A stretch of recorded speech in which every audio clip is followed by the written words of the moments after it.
Hello, everybody. My name is Graham Elwood, and you are watching The Political Vigilante. Well, I like talking about the environment because it's important, because we are not having climate change. We are in the middle of climate collapse. And a UN report came out 2 years ago saying we had until 2030 to reverse climate change. If we don't get off of oil completely, it'll be too late. So now we have less than 10 years. So when I hear Joe Biden and Kamala Harris say they're not going to ban fracking, and AOC, who pushed the Green New Deal, say she's okay with that, I know that they've sold us out and they don't care, because there is a long history of polluting the environment. And this story was submitted to us by a fan of the show, Truth to Tweet. This is in the LA town. LA's coast was once a DDT dumping ground. What's DDT? It's a pesticide. See that video? This is from LAtimes.com. No one could see it until now. They just dumped pesticides in the oceans, right? Not far from Santa Catalina Island. Santa Catalina Island is an island that's about, 50 miles or something like that off the coast of California, off the coast of Los Angeles, basically. You can see it if you're in LA or Orange County on the coastline. On a clear day, you can see Catalina Island, right?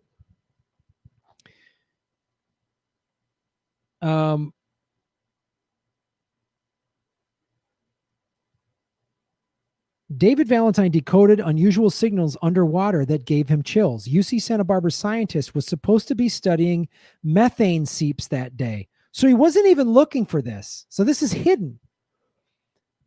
But with a deep sea robot on loan and a few hours to spare, now was the chance to confirm an environmental abuse that others in the past could not. He was chasing a hunch, and sure enough, initial sonar scans pinged back a pattern of dots that popped up on the map like a trail of breadcrumbs. They go down to 3,000 feet to the bottom, shining the camera. And that's when the barrels came into view. You see those dots on the screen? Those are the barrels of DDT. This is a banned pesticide. And these companies, we'll get rid of it through the whatever the EPA, the safe, clean way to get. Nah, they just dumped it in the bottom of the ocean. Oh, this won't come back to haunt us. Oh, we'll just poison at the bottom of the ocean. Who did this? Who thought this was okay? This is why I can't sit there and listen to Biden and Trump and Harris and Pence. All four of them tell me none of them are going to ban fracking.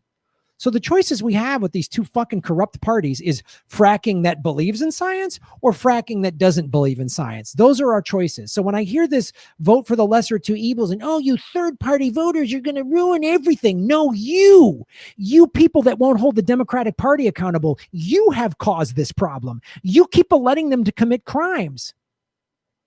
The Democratic Party is like, and the Republicans are like serial rapists. But you blame us progressives, and it's like saying, you wore a tight skirt. You shouldn't have been walking late at night in that sexy outfit. That's our fault? That's our fault. That's our fault? The Democratic Party is completely corrupt. They won't back a Green New Deal. They said in the debates. Don't get mad at me because they said that in the goddamn debates. I'm so fucking sick of that neoliberal bullshit. Graham, you're going to ruin it for Biden. Who? What? I hate to break it to you, kids. It's too late. The environment is collapsing. The economy is imploding as we speak. It's not going to matter which fucking old rapist that won't ban fracking is in the White House. But I digress. Barrels filled with the toxic chemical banned decades ago. That's again what those dots are. Leaking. This is one of these barrels up close. See that blue line around it? That's the leaking. And littered across the ocean floor. Holy crap, this is real, the scientist said. It's been sitting there the whole time, right offshore. Tales of this buried secret bubbled under the sea and haunted Valentine for years, a largely unknown chapter in the most infamous case of environmental destruction off the coast of Los Angeles. Yeah, I surf in those waters. It's cool. People surf. They eat seafood out of those waters. It's all right. Kids play in the ocean. It's okay. Don't worry about it. Profits were good. As many as 500,000 of these barrels could still be underwater right now, according to interviews and the Times reviewed historical records, manifest, and undigitized research from 47 to 1982. The nation's largest manufacturer of DDT, a pesticide so powerful that it poisoned birds and fish, was based in Los Angeles. An epic Superfund battle later exposed the company's disposal of toxic waste through sewage pipes that poured into the ocean. But all that DDT was barged out to sea, drew comparatively little attention.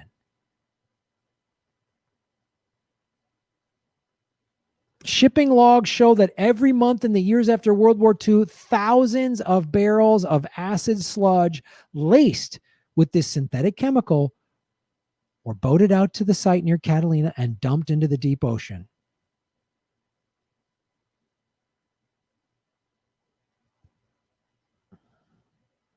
Regulators reported in the 80s that the men in charge of getting rid of the DDT waste sometimes took shortcuts and just dumped it closer to shore.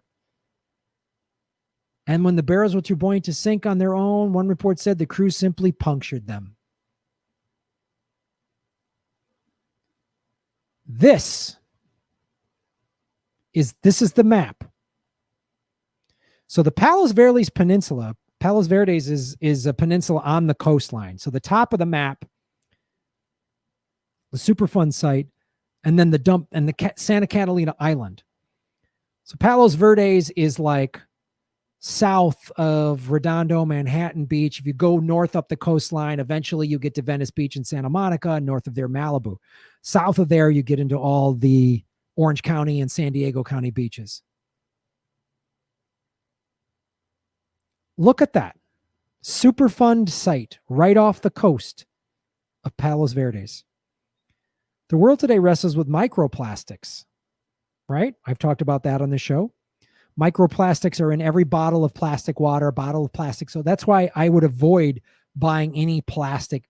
First of all, plastic is awful, but any bottled drink, get a tin can or glass.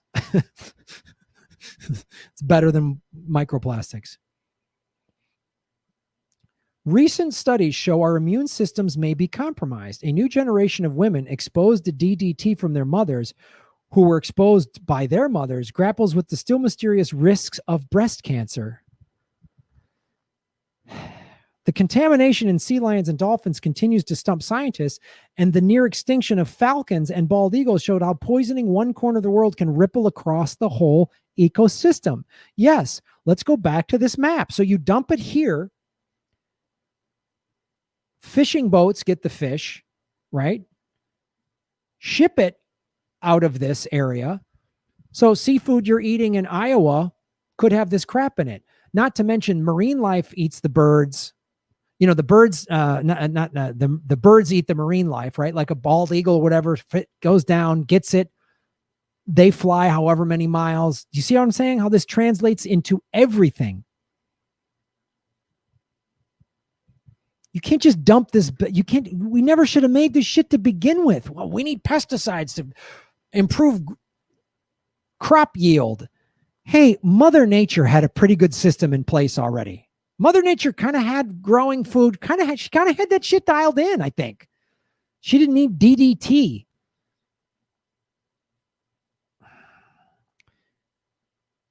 Decades of bureaucracy and competing environmental issues have diverted the public's attention. Valentine hoped digging up physical evidence from the seafloor would get more people to care, but calls and emails to numerous officials have gone nowhere. This is the guy. A professor of geochemistry and microbiology at UC Santa Barbara, he wondered years whether the DDT waste barrels actually existed 3,000 feet under the sea. Post-war demand. Look at this. Jesus. This is them spraying DDT on the beach. And people breathed it in and thought it was safe. Well, we trust our government. DDT was once considered a wonder pesticide, combating malaria and preventing crop failures across the world. A truck sprays DDT There's a kid in that photo. There's kids. They're spraying DDT on the beach. Breathe it in, kids. How insane are we? Oh, look, there's it being sprayed over cattle, or that's pigs or something. Flock of sheep in Medford, Oregon in 1948. Unbelievable. So this is going back to the cascading effect. DDT contaminated phytoplankton get eaten by zooplankton, which fish and whales consume by the thousands. You see that? You put it in the bottom of the ocean. The phytoplankton eat it, then bigger fish eat them, then bigger fish eat them, and then that fish gets consumed by the public or birds or whatever.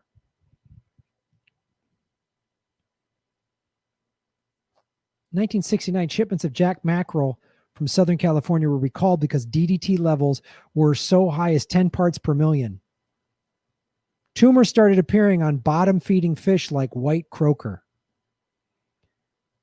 Brown pelicans, which eat the fish, laid eggs on Anacapa Island with chemicals broken down with DDT averaging 1,200 parts per million. Scientists discovered that the chemicals led to eggshells so thin that the chicks would die.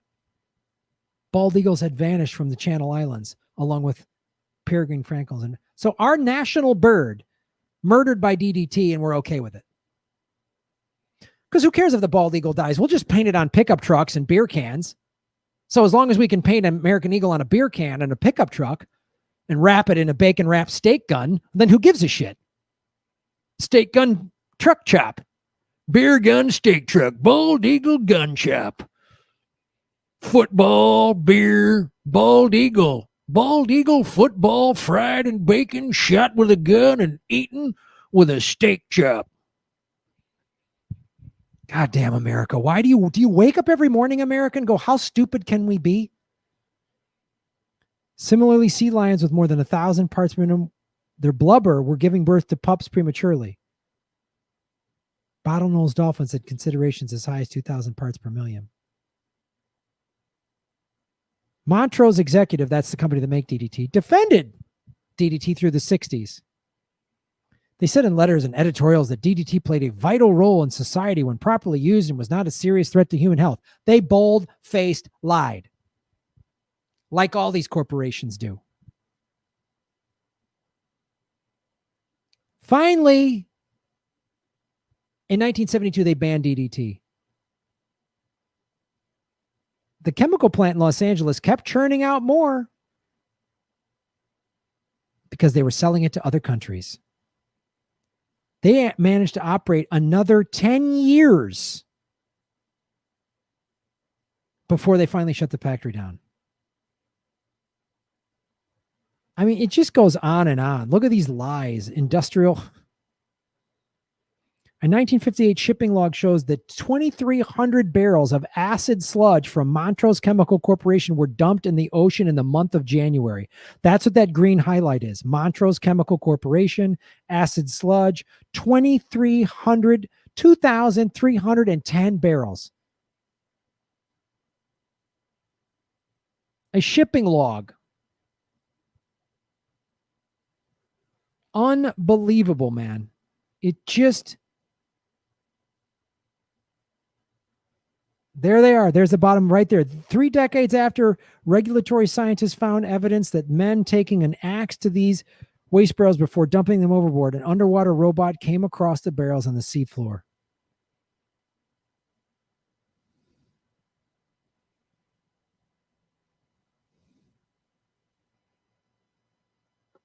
The site, spread across more than 700 square miles, was declared a Superfund cleanup in 1986. About 2,000 feet deep, it was considered one of the most complicated hazard sites in the United States, at least 3 times deeper than similar Superfund sites in Boston and New York harbors.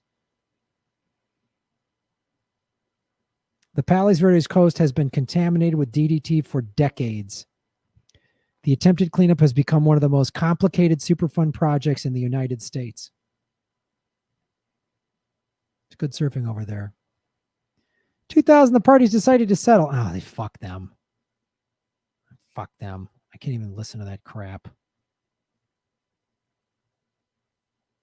About 60 barrels. Look at this. This is the robot that found them. 60 barrels were visually identified by Jason, a remotely operated robot that also collected samples of nearby sediment. One spot had a DDT concentration 40 times higher than the highest level of surface contamination recorded at the Palos Verdes Superfund site.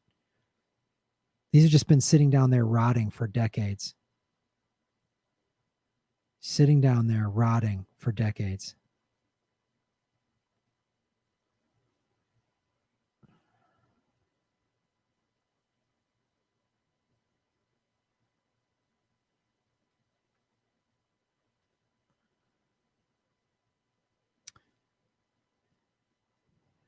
Current monitoring shows that the local ecosystem on the whole is stable, but what's unclear are the long-term unknowns. Boy, isn't that great with chemicals? Just fucking bury it, dump it in the ocean. We'll figure it out later. Because all these corrupt, evil assholes, half of them are already dead. It's not like Biden and Trump don't give a shit about the environment because they're going to be dead. When there's 2 billion climate refugees, when societies have collapsed, there's no food and there's riots and just mayhem, Trump and Biden will be dead. They don't give a shit. They don't give a shit.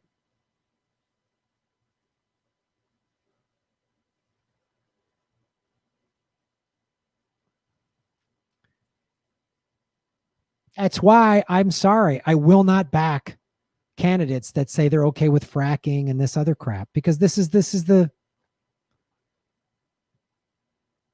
are the concessions that are made. Well, we'll let a little this. We'll try to put some better regulations. No, done. No more pesticide. No more nothing. None of this crap. It's killing us. It is literally killing us.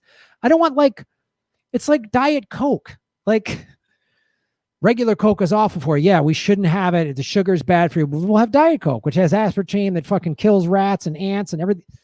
Like, it's all these fucking Band-Aid half-measure bullshit that think, oh, it's a big victory.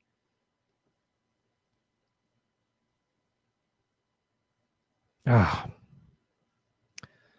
Thank you, Truth to Tweet, for sending us that story. Grow your own food. Have your own organic garden. Don't use any pesticides. Ride a bike. Do whatever you got to do to take charge of this. And get actual environmentalists on your local city councils. And if there aren't any, you run. That's how we need to get it done. Thanks for watching the show. Support what I do. Go to patreon.com/Graham Elwood. You can get bonus content for as little as $2 a month. Go to rockfin.com/Graham Elwood. Blockchain cryptocurrency platform. All my YouTube videos are also on Rockfin. They're there ad-free. For $10 a month, you get the premium content across the whole platform. I have a Venmo. I have a crypto wallets. I have a Bitcoin Cash, and Ethereum wallet. They're all in the show notes. Like, share, subscribe. Thanks for watching. Boom.